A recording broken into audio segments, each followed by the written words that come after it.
I know everybody talks about the present moment on and on and on. You get these Bondi hippies from fucking yoga studios. They go, oh, I'm in the present moment. Shut the fuck up.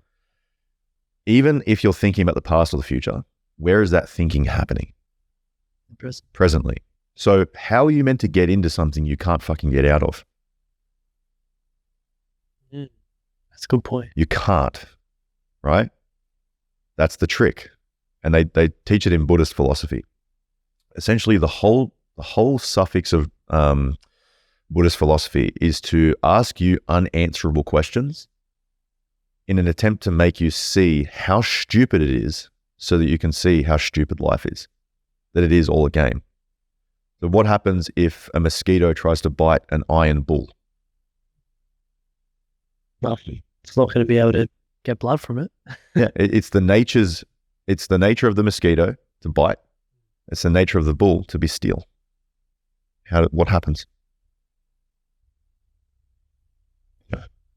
Exactly. So you'll go off and think about that. Yeah. And you'll go through all the different factions of what if the mosquito does pierce, or it can't pierce it because it's iron, and what if the iron's weak, and what if it's rusted, and what if it's this, what if it's this? And you just go through the whole scenarios.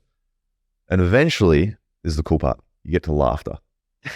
Because you're like, what the fuck? This is so fucking stupid. Yeah. And then you recognize that you can cross-apply that. So if you were to come to me and you say, man, I got all these problems, just like you did with the pornography thing. And I'm like, okay, so who is asking me that question right now? Who are you? Show me who you are, and then I'll teach you how to solve the problem. Because then you would say that your name is, and your birth date is, and you are grown up in this location, you have this family, you've achieved these things, you live in a certain place, you drive a certain car, blah, blah, blah, blah, blah. None of that has answered my question. You are not the things around you. You are not you in relation to the things around you. So you start to disrupt this whole reality that you are a single entity. Because this would be a cool one for the camera. How do I know I have 5 fingers?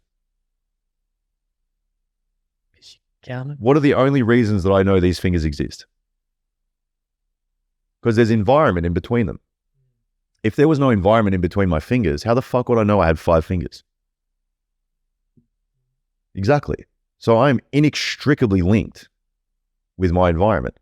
That doesn't mean that my skin is the border from me to the universe. It's not a border. It's all one within itself. I can't tell myself apart from the universe if the universe didn't exist. And vice versa. How would I know black if I didn't know white? I couldn't. If I had a black piece of paper here and I drew with black ink, everything's black. What did I draw? Can't tell me. Exactly. Because if everything was black, nothing would exist. If everything was you, nothing would exist. If everything was the universe, nothing would exist. You have to have this symbiotic relationship of the extrinsic differences, but implicitly you're identical. So you, as it relates to this body, are the universe experiencing a human, not a human experiencing the universe. Because when you break down the etymology of the word universe, it's you inverse. So it's you inverted to everything else. Like I'm sure there's a camera terminology that I could explain that I don't fucking know. Like when you invert an image, it's just the reflection of the other side of the image. So if you're watching a right to left, you could switch it to left to right. That's the same thing. So when you go on a Buddhist pilgrimage and you go and ask them like, oh, I've got these problems. Who's telling me that I have the problems? Because the Buddhist monk is sitting there laughing at you going, oh, come on, universe. You've got stuck again. You're trying to pretend that you're not the fucking universe. You're trying to pretend that you're not everything that there is. But you're saying that you're poor little me and I've got these problems. Where do your problems go if you are one with everything? There is none. Exactly. That's Buddhist philosophy.